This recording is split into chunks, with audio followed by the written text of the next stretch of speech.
everybody. This is Stephanie Ruper. Thank you so much for tuning in to the Naked Humanity podcast, where we take the deepest dive possible into what it means to be human in the modern world.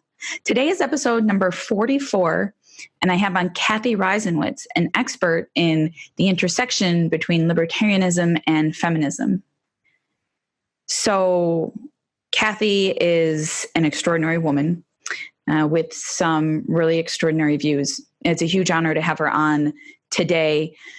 I actually met Cathy through my brother, who has worked in and tangential to the libertarian movement for quite some time. And the reason that I wanted to have Cathy on the podcast today was because I am so tired. I am so tired of people radically oversimplifying political parties. I mean, it has been demonstrated there is a psychological effect. Like, there is a bias that we all have intrinsic to ourselves. It's a fact. It's a psychological fact. We have a bias where we see more complexity and nuance in our own views and tend to oversimplify the views of people in other groups. And so Democrats have a much more nuanced view of the left and a much simplified view of the right, and vice versa. And pretty much everybody has an overly simplistic view of libertarianism, what people think it can do, what people perceive of who libertarians are. And so I really want to bust down that oversimplification. I think we tend to have a presumption in our society that if you want something to happen, the government is the way to make it happen. And that's not necessarily the case, right? Like, if you want a social justice aim to happen, usually you think, okay, it's not currently happening, or say racism isn't getting better, right? So we need the government to do more things, right? And that is often the presumption on the left. We need the government to do more things. But there is an alternative perspective, which I think is very much worth listening to, which is, wait, here are the ways in which we need the government to do fewer things, right?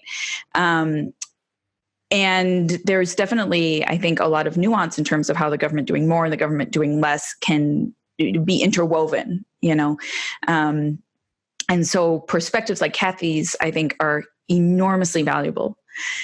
Cathy identifies as a feminist and identifies as a libertarian, as we discuss in the podcast. She has a wonderful blog that she publishes almost daily called, the blog is called Sex and the State. It's at her website, cathyreisenwitz.com. And basically talks about how solutions outside of the government can be best enacted for things like racism and feminism. And this isn't to say that there isn't nuance also, that the government can't also participate in these things, right? Libertarianisms aren't entirely against the government. They just ask the question, what if we look at the government doing less? Now, of course, there are some real assholes in libertarianism, right? Libertarians tend to be labeled as selfish people who don't care about the marginalized and who just want to keep money for themselves. Yeah, they definitely exist in the movement, but that doesn't mean that this perspective about government isn't valuable and isn't worth integrating into our regular discourse in terms of things about Black Lives Matter and the immigration crisis and the gender wage gap and all of these different things that Cathy actually, as a libertarian, takes very seriously from a feminist. And I would say she didn't use this word, but intersectionally, in a sense that she cares about race and gender. So it's all very important and fascinating, really, to hear somebody talk so learnedly about the San Francisco housing crisis and all these different problems that we have in America from a perspective that is almost never aired, right? It's not on the right, it's not on the left. I think Cathy, stands back and asks really smart questions about, how to address things in ways that simply aren't by focusing on being within a certain paradigm. I am within the right, I am within the left. So I learned a lot talking to Cathy throughout this podcast. I think most anybody might. So I'm very excited to have her on. I will link to her things in the show notes. She's at Cathy, Cathy Reisenwitz, REISENWITZ.com. And you can read more about her projects in San Francisco, her projects in punditry, as it will, in sort of being this voice. I think it's great, drawing attention to problems in new ways. So do check it out. You know how to get at me at Stefani Ruper on Facebook, Twitter, and Instagram. If you have any questions, if you want to submit a question to the podcast, you can do that at my website at stefaniruper.com or from the link in my bio on Instagram. So thank you so much for joining me. Thank you so much for joining in these conversations that are full of nuance and complexity when we're trying to figure out how to best be human in the modern world. So thank you again. And here is the brilliant and amazing Cathy Reisenwitz. Hi, welcome, Cathy. Thanks, Stephanie. Yeah, thank you. I was just saying in my introduction how excited I am to be able to have this kind of conversation. I'm so excited. Most of my podcasts end up being about religion, and I try really hard not to make them about religion, but it just always ends up that way. But I think it's so important to be having nuanced conversations about politics, and especially because our political landscape is interesting currently, to say the least. So thank you a lot. Of course. Yeah.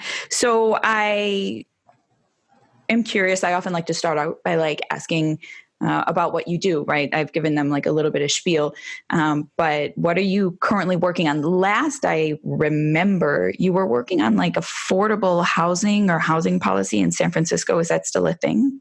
Yeah. So my passion project right now is a series of posts on my blog, Sex and the State, at cathyreisenwitz.com/blog, called What the Fuck is Wrong with San Francisco? Great. Because there are so many people here who don't have time or inclination to follow all the intricacies of San Francisco politics, but know something's wrong and they need an on-ramp to get involved to help solve these issues. And so that's kind of what I'm trying to write. That's awesome. So I actually thought you did that for your job, but that's not your job. That's sort of... No, but if anyone wants to pay me to do it, I will accept your money.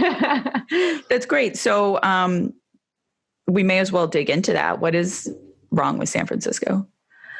Well, I would suffice it to say, it comes in several categories. Obviously, the homelessness problem, I'm kind of going over what's caused that. The severe mental illness and drug addiction is exacerbated by the homelessness crisis. But what has caused the homelessness crisis and then the knock-on effects, severe income inequality, for example, is a refusal to build enough housing for the people who want to live here. Mm-hmm. That's obviously there are other problems, but if there's one foundational, cannot avoid fixing problem, it is the lack of homes. So more than 70% of San Francisco is zoned for single family homes only. So you can only build any kind of multifamily housing, which is, affordable housing in less than 30% of the city. And that 30% of the city just so happens, this is not a coincidence at all, to be browner and poorer than the single family zone parts of the city. So you have this horrible situation where anti-gentrification activists are fighting developers to try to keep them out of their neighborhoods because they don't want to be displaced. And the rich white people get to just sit back in the sidelines and let them duke it out while their property values rise. So that's the issue really at the heart of it. And so in later editions, I'm going to be going into how and why rich white people who own homes in San Francisco have been able to keep out new development, because it's not just the zoning, it's also the permitting process and fees and all kinds of bureaucracy. Right. Just a mix of NIMBYism and incompetence on the part of our city government. Yeah, I tried living in San Francisco for a few months. I think it was pretty close to right before you moved there. And I definitely, people talk about the housing crisis all the time, But usually, and of course, in circles of wealthier white people, which is a lot of San Francisco now, the conversation is just like, well, the government needs to do more, right? But there's very little like talk about what exactly they think needs to happen. And maybe I'm just curious if your opinion is that the government needs to do less. The government needs to do less, yes. The government needs to do different. The government needs to be less beholden to rich, white, and Asian homeowners in San Francisco. Like, bottom line, it needs to be representative. San Francisco is 70% renters, but our policies have been utterly captured by a wealthy, well-connected minority of people who have a lot of time on their hands. And that is not right. So it's interesting. And yeah, I mean, I don't blame people who don't, understand exactly why the crisis is how it is. It's complicated. I've been here for 2 years and I'm just now feeling like I'm able to write this series. And I wish everyone could just not be involved and not have to care. The fewer people involved in politics, I feel like the better, because it's a zero-sum game. And I want as few people operating in a zero-sum game as is humanly possible. I want everybody making, innovations in San Francisco that are going to change the world and make my life easier. I don't want them fighting over who gets to build a multi-story apartment building on a vacant lot. That is not what I want people doing. And so that's the issue, is that we've set up a system in which people get to decide what other people can do with their property, and it's not working. Yeah. Okay. So that ties into what my initial leading question was going to be, which is, do you identify as a libertarian, and why or why not? So it depends on the month. Okay. I've rage quit libertarianism many times. Cool. But at the end of the day, it is the word that people, broadly understand that best fits my belief system. So Sure. Yes, I'm a libertarian. I'm a sex positive feminist libertarian. Great. Yeah. And so you said it's the closest thing that approximates your belief system. Do you want to elaborate a little bit on what that is? Well, ultimately, I think one thing that Will Wilkinson, I think, tweeted once that just really stuck with me is that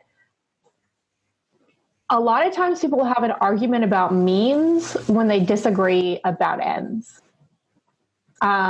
And that's not very productive. And so I think we need to start at values, right? And so what I ultimately value is I want people to, and this is what I love about your podcast, I want people to find meaning in their lives. I think that's ultimately what we all are happiest, most fulfilled, our most interesting lives are found when we are engaged in meaningful activities. So how do we facilitate that? Well, we get everybody's basic needs met for survival, then we have more time and energy, I think, to pursue what we find meaningful. Mm-hmm. So how do we get people's basic needs met? I think innovation has lifted billions of people out of poverty. It's not done yet, but it's really important. So what do you need for innovation? Property rights, freedom. So that's kind of how that's what I value. I think libertarianism, it kind of sacrifices a little bit of how do we make sure things are fairly distributed, for how do we make sure that things are distributed in such a way that we're going to get maximum prosperity overall. And I'm willing to make that trade-off, because I think if we can protect people's property rights, facilitate innovation, then we can one day get to a place where we have so much prosperity that redistributing to make sure everybody's basic needs are taken care of will be trivial. I believe that. It may be wrong, but that's what I believe. Yeah, it seems to make sense. It does sound a little bit like trickle-down economics, but I don't think that's what you mean, right? It's trickle-down economics eventually. So it's not true that trickle-down economics has not worked the way it was presented. That's just true.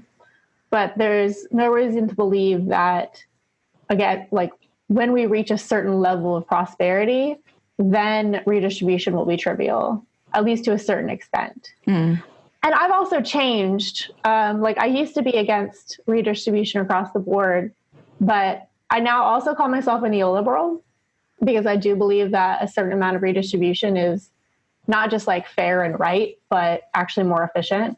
Like, you know, people are better workers when they're not like starving. Right.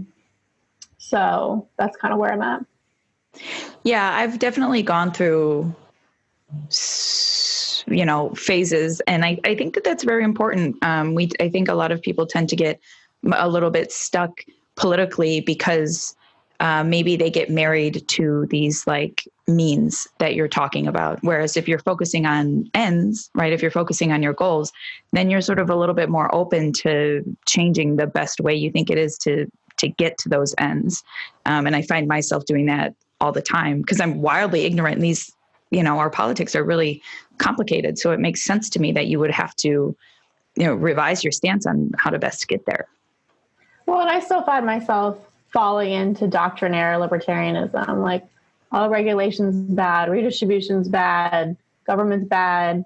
You know, that's always, I don't know if it's always going to be, but it's been my knee jerk for a long time. So I have to step back and say like, okay, ultimate goal, shared prosperity, you know, does this redistribution, does this regulation get us further or closer?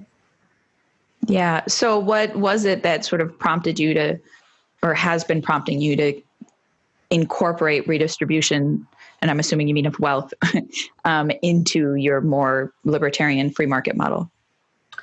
I think, you know, I've definitely gotten just squishier over time.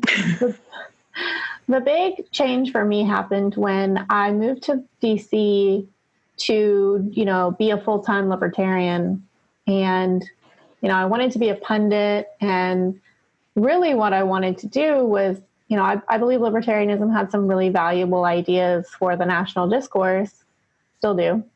And so I wanted to popularize, you know, the good ideas libertarianism had for non-libertarians. And I thought that a much more fertile ground was on the left. I felt like we'd pretty well penetrated the right. The right was, you know, not hostile to our ideas and familiar with them fairly, whereas I didn't feel like that was true on the left. And so I started thinking about, okay, what are the messages that will resonate with the left that are still absolutely in keeping with libertarianism? And so I started talking about anti-racism and, you know, feminism and how they're compatible with libertarianism and how libertarianism can actually like further those goals. And so I wanted to understand the left better, obviously, to you know, speak to them. And so I started, you know, reading Black women on Twitter, what was a huge thing for me, and encountering, you know, better arguments for redistribution straight up. And so I think that's kind of how it's happened for me. And I think I probably know people who would say that identifying as a libertarian and believing that wealth should be distributed are two mutually exclusive things. Ergo, you shouldn't identify, you know, you would have to pick one or the other. But you don't seem to take that somewhat simplified stance. So is libertarianism then for you like a general preference for deregulating and, you know, protecting property ownership and that sort of thing? And so you're still able to fold in some more like traditional left values or ideas or methods? Yeah, I mean, I think I've been kicked out of libertarianism like many, many times for my views. And it's interesting, right? I think this marriage with the right is the worst thing that's ever happened to libertarianism. Yeah. Because you look at libertarianism and the things that are compatible with it and aren't, there's no principled, consistent basis for them. So, for example, we have a lot of self-identified libertarians who are for immigration restrictions, for example. But, me being a feminist was not acceptable. Or for some reason, welfare for people who are low income is redistribution, totally incompatible.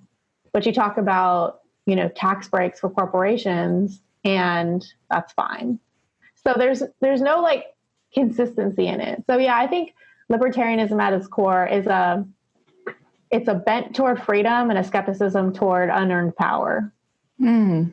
And that's my core leaning. Also, I want to say about redistribution, here's the real thing, is that when I started reading leftists, and that includes and especially means C4SS, Center for a Stateless Society, love those people, check them out. I started reading about how fucked up the current distribution of capital is. Mm-hmm. And this is my problem with kind of simple or knee-jerk, or what do they call it? There's a word for it. Whatever, libertarianism. With libertarianism that does not take social justice into account, is that you're basically saying, we're going to freeze the current distribution of capital as it is, and then protect it with violence. Mm. But if you look at how the current distribution of capital results from sexism, racism, transphobia, bigotry, how, white people literally stole Black people's property systematically and are still, through government means stealing Black people's property. And that's the current distribution of capital, results from rape, murder, theft, on very stupid bases. Then it's is that really morally acceptable? I don't know. It becomes all a sacred, the current distribution of capital, when you realize, what its justifications are. Mm. But then, right. So I agree with you. Right. But then what is the solution then to, what is the solution then? If we have a system and you want it to sort of maintain the elements of it that is quote unquote free or whatever, and idealistically become increasingly more, free, then what do you do? You've mentioned redistribution generally, but what is the kind of policy related to race or to gender that you would want to see implemented that you think would actually maybe help get us from this X to Y or whatever? Yeah. And that's why I'm still a libertarian, is that I'm still pretty hands off, because I think it's most efficient to kind of leave it as it is. Mostly. I do think that the government should provide a basic social safety net. Mm-hmm. And I would love it to be done privately, but it's just not feasible right now. It's, if we don't have a functional private social safety net, some communities do, most don't, then we need a public one. Yeah, if you look at the payroll tax, for example, it's incredibly regressive, right? It's 30%, 25% of the first dollar you earn, and then it has an actual cap where it stops taking money when you earn a certain amount, completely insane. So, I don't think that's right. I think we need to seriously change the way that we tax and regulate to make it both fairer and more efficient. Because I don't think that that's efficient to take from the poor and give to the rich. I don't think that leads to more prosperity. I don't think that leads to a better life for anybody. So, those are kind of my leanings. Yeah. And you see that as currently happening, probably in large part because you've been reading people who are discussing these issues and unearthing them. But generally speaking, people who identify as libertarians do, or at least seem like they do,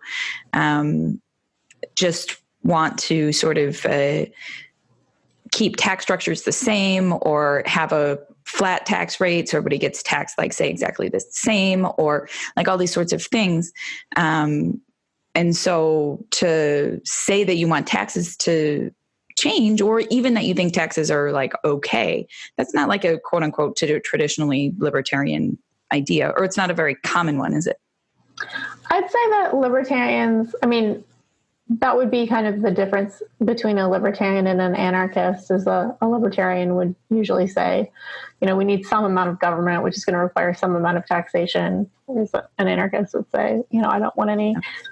And in my heart of hearts, like, I am an anarchist. Like, that's the society I really want to live in, is where every interaction is voluntary. That would be awesome. Mm-hmm. But in reality, I just want, you know, if we're going to have taxes, and it looks like we are, let's make sure they're fair and efficient. Yeah. So from being like inside of the libertarian movement, or whatever you want to call it, what is your like assessment of the range of sort of beliefs that people hold, you know, within the party? Because I think there tends to be like the very popular perception of libertarians in my circles is it's usually white dudes and rich people, and they just don't want you to take their money. It's a little bit more diverse than that, though, is it not? Well, and I want to differentiate the Libertarian Party from the libertarian movement, or, you know, milieu. They're very different. And I have very little experience with the Libertarian Party, so I can't really speak to that very accurately. I have much more experience in the libertarian movement, and I would kind of, you know, break that up into people who are actively working within the Republican Party establishment to push it towards freedom, and people who are kind of working outside of that. And yeah, so that's kind of how I would break it down. And then within that, you know, you've got kind of left libertarians, right libertarians, people who are, you know, more anarchists, but still call themselves libertarian. Yeah,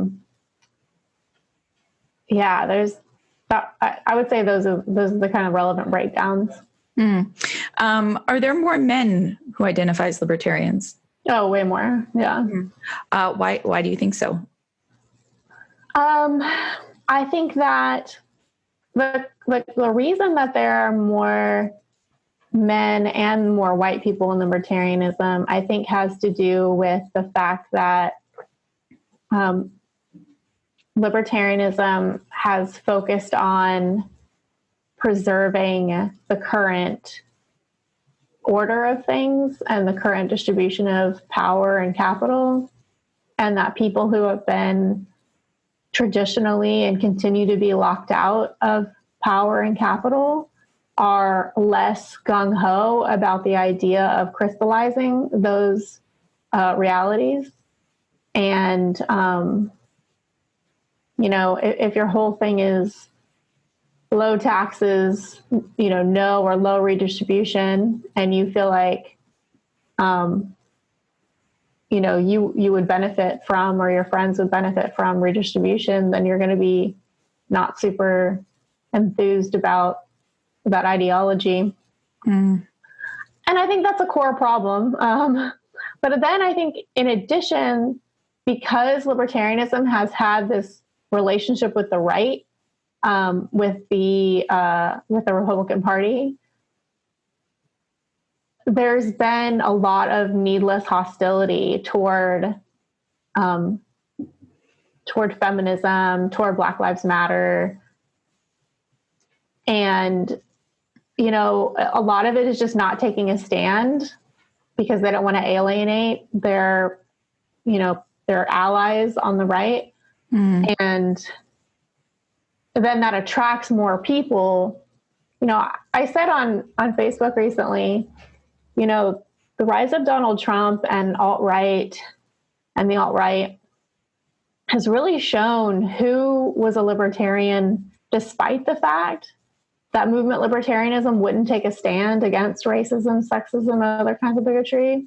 And who was identified as a libertarian because libertarianism would not take a stand against those things.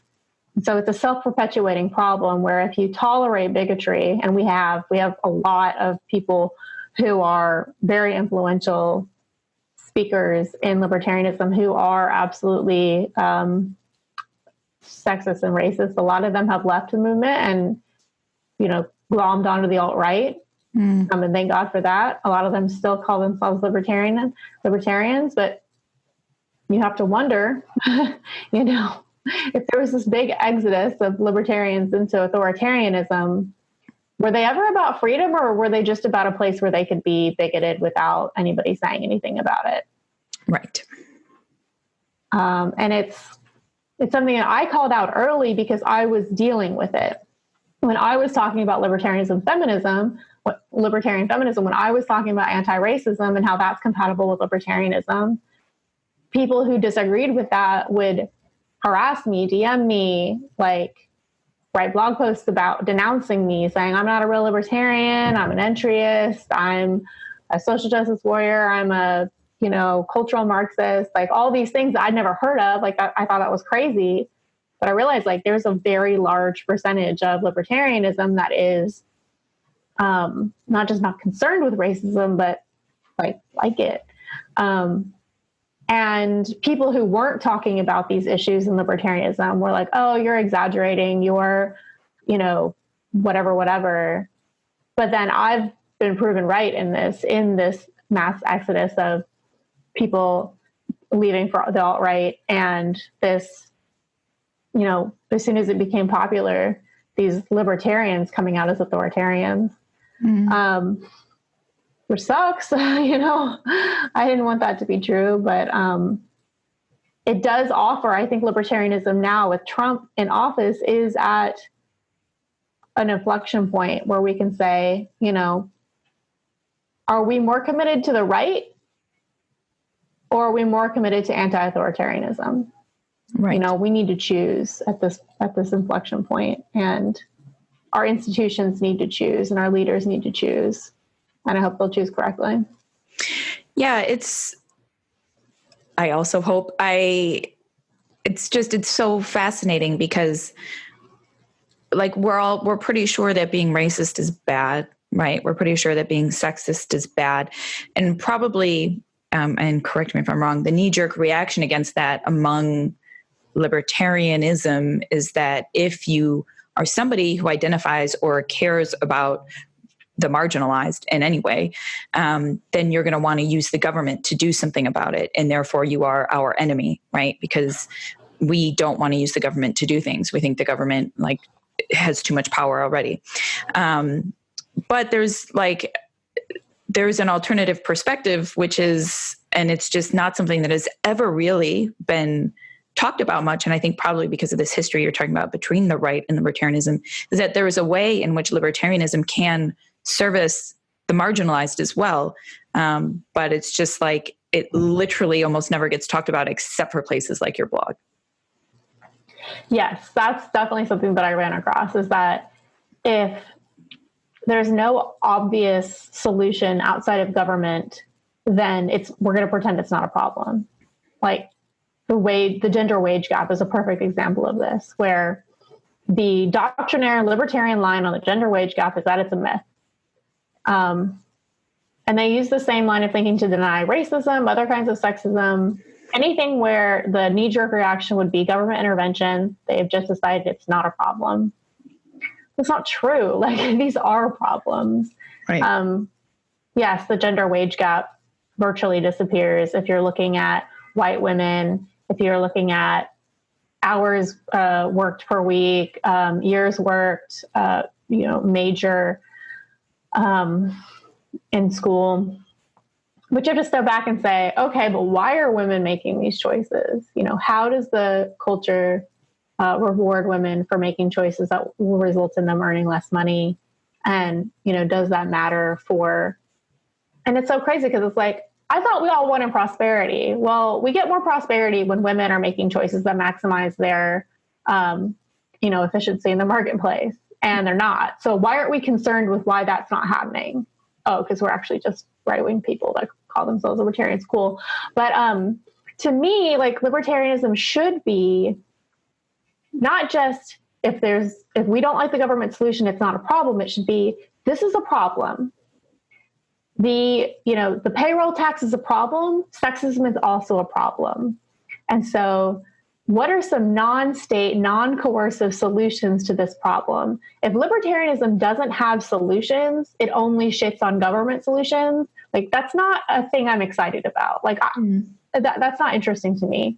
Just saying no government and leaving people to their own devices to solve the problems that are holding them back, that doesn't lead to prosperity. Go on. Yeah, and so I think libertarianism should be about, and my libertarianism is about finding cooperative non-state solutions to the problems that keep people from fully achieving the meaning in their lives. And so with, feminism or anti-racism, whatever, like, I think those should be primarily cultural, probably solutions, but there's all kinds of also like small government solutions. So like, you can look at civil asset forfeiture, right? Like, that disproportionately impacts, or any part of criminal justice reform. By reforming the criminal justice system, you are helping to chip away at systemic racism because it is so systemically racist, right? That's good. That's important. We should be doing it. We should be focusing on that. But then also, like, culturally, we should be saying, hey, like, let's not be so racist. Let's not be so sexist. Like, let's identify where racism and sexism are happening in the culture and, offer a new narrative, offer a new way of looking at things. Yeah, I definitely, because the left is more traditionally associated with attempting to help, people who are sent to prisons more often and all that sort of stuff, people of color and women, like, we tend to think that, like, necessarily then the government will be able to provide a solution, and we fail to, I think, recognize that no matter what system of government we're going to have, people will still be intrinsically a little bit racist. Like, you know what I mean? Changing your government system doesn't eliminate your racism. It just changes where the locus of power is. And I think that's really important to understand, because so many people I know don't understand that a lot of libertarianism is fear of what can happen when the government has too much power, but that's extremely legitimate, just because you move something into state hands, just because you make something public doesn't mean that it's like problems go away. Yeah. I mean, look at the way that subsidizing mortgages worked out. Like, Black and brown people ended up still getting really problematic loans that they ended up not being able to repay. It ended up eroding a lot of Black and brown families' wealth when the foreclosure crisis hit, because they had these loans with terrible terms. Yeah, if you don't fix the underlying racism, then it's, the policies are going to be carried out in a racist way in a lot of times. And so this exclusive maniacal focus on that oppression, which we call government, I think is kind of the weakest part of libertarianism. And that's why I like to use the word unearned power, because racism is unearned power. White supremacy is unearned power. Sexism is unearned power. Government is often unearned power. Tax breaks for the wealthy are unearned power. Like, that's the thing we should be pissed off about, not whether that unearned power calls itself government. Yeah, I like that. When you talk about cooperative non-state solutions to problems, cooperative non-state solutions, you did provide like an example, right? I think we so often think that if there is a problem, the only way to solve it is with government, but you would obviously disagree. Yeah, I would disagree. Oh, and it's complicated, right? These are not like obvious solutions. If they were, this would be a lot easier, but and this is what libertarianism this is the hole it should fill, is that you have the left proposing government solutions. You have the right saying these aren't problems. Libertarianism could be that middle ground. And it is to an extent. There are people who are working on this. They're doing great work. But there aren't enough of them. But, something that I write about, and I'm not sure I like this solution, but it's interesting, is one problem is men in America who are, I want to say between 21 and 30, something like 30% of them, maybe it's higher. I haven't looked at this in a while. A large percentage of these men are not in school or work. They're just sitting idle. And women are on track to out-earn. The average woman is on track to out-earn the average man if trends continue. So this is going to obviate the traditional male breadwinner family structure if these trends continue. Whether the male breadwinner model continues or not is less important to me than making sure these men have something to do. One solution to this problem is to have a female breadwinner marriage model, where men who were idle start taking care of the household, taking care of children, basically being the wife. That's a non-state cooperative solution to a problem society faces and is going to face.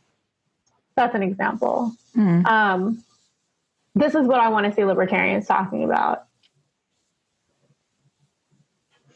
Yeah, I mean, yes, I think that's such an important thing. You mentioned earlier that you wanted to talk about how libertarianism could contribute to other discussions that we were having, right? You wanted to sort of share this perspective, and just the idea that we can be having these conversations about how to solve problems without government, I think, is extremely valuable in and of itself.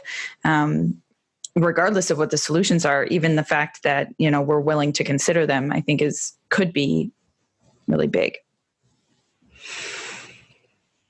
Can I ask, so your blog, Sex in the State,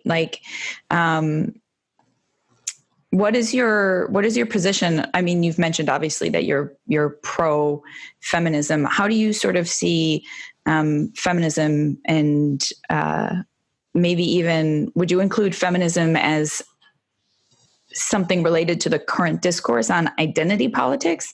And how does that fit within your libertarianism? Yeah, identity politics is super interesting because isn't it? All politics is identity politics. It just was that for a while we saw whiteness and maleness as default, and default is not an identity. But we're seeing that less and less, and I think you're seeing white men. Again, there's no principled opposition to identity politics. It just didn't serve them, and so now that they feel under siege, just because their privilege is receding, they have no problem picking up identity politics. Anyway, what was the first part of the question? Identity politics, feminism, and libertarianism. Oh, feminism, yes. Well, I guess there would be two things. I think that sex work decriminalization should be a much bigger conversation within libertarianism. I mean, it hits all the buttons: overcriminalization, property rights, free exchange. Women do or don't own our bodies. If we can't sell access to our bodies, then we don't own our bodies. Libertarianism at its core, about self-ownership and property rights. Yeah. There's that. But I think, if we want people to be free to participate in the labor market, I want that. I want it for a lot of reasons. I think because I want people to self-actualize, and because I want, the prosperity that results from women's full participation in the labor market. And sexism is a force that holds women back from being able to fully utilize their talents. And so, you know, if we want a more prosperous society, if we want people to self-actualize, if we want people to be free, we need to look at everything that holds them back. And sexism is one of the things that holds women back. And so, you know, again, like a cooperative non-state solution is just like becoming aware of the ways that sexism inhibits women's full participation in the labor force. Mm-hmm. So, for example, you know, women who exhibit, you know, behavior that's similar to male behavior in a man, people will rate it as assertive and leadership and positive things. And if a woman exhibits the exact same behaviors, seen as overbearing, bossy, aggressive, hard to get along with, right? And so if we're aware of these biases, then I think we can take steps to correct them and say, oh, like if I'm having a negative reaction to this woman in a position of power, you know, is that my social conditioning that women are not supposed to be in that role? And, you know, how can I see the situation differently? Or how can we set up, you know, again, cooperative structures to help mitigate those kind of cultural hangovers from a time when we're not allowed to be leaders. So I don't know. That's kind of how I see it. Is again, like, let's unleash the prosperity creating potential of half the population. Yeah. I think that's really, well, obviously I think that's really great. I want to ask you more about the current political climate, but we're running out of time. So I'm curious what do you think, I'll let this be the last question. What do you think is the most pressing thing for us to be like addressing as an entire nation right now? The child rape cages, the concentration camps. Like, I can't even believe it. And I cannot believe how tepid the libertarian response has been. Yeah. I can't believe how tepid everyone's response has been. I mean, my own, you know, I would have thought I would have taken up arms by now. You know, I would have thought, you know, project in the future, Cathy, like they're raping children in cages. They're keeping them in unsanitary conditions. They're letting them die of preventable diseases. Children. I would have been like, armed revolution, like obviously, like we're going to storm it. And here we are, we're just like, well, this sucks. Myself included and especially, like it's really shaken me, like every assumption I have about how I would respond to anything this is called into question. Yeah, I think this is disgusting. It's a stain. It's the biggest thing. Yeah. Yeah, I agree. I mean, it's hard because we see what we're surrounded by, right? And I see everywhere I look, I see outrage, but I'm also in the United Kingdom. And so like, it's different, you know, and I imagine that I would see a lot more variety where I at home. And I know so many people who are like really distressed because so many others in their communities like don't care, won't mobilize. I do know some people who are, you know, at the border, like protesting. I think so much of us are like, well, what do we do? Right. But I actually am horrified and I'm in another country. Should I be going home and doing something about it? Yes. Although there's tragedies everywhere in the world. And should I be going to, you know, it's hard. I think we're just paralyzed by the enormity of what we should be doing. There are too many things we should be doing. So we do nothing. Which is horrible. Anyway, I'm rambling. I agree with you. I think that's pressing. And part of the reason I asked was because I don't know, like libertarians can care about people. I think it's important. I think people know that. No, I mean, like, I'm serious, you know?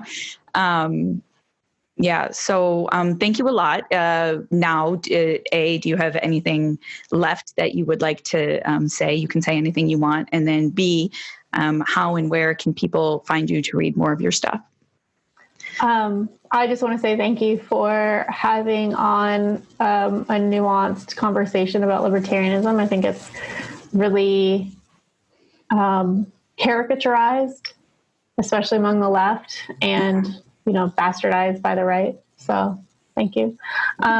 People can find me at cathyreisenwitz.com. That's CathyReisenwitz.com. I am on Twitter at Cathy Reisenwitz, and you can subscribe to my newsletter on my blog. It comes out most every weekday, and check out my series on San Francisco. I'm really interested in your feedback, especially from outsiders.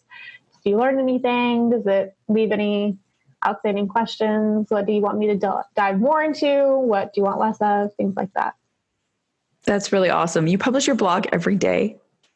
Most weekdays. Wow. I'm seriously impressed. Okay. That's wonderful. I will provide links to all of those things in the show notes. Thank you, Cathy, and thank you everybody for listening. Please direct questions to her, direct questions about other things, not libertarianism, to me. I'm definitely not an expert, but I'm happy to know a few. So thank you all for tuning in, and I will see you all next week.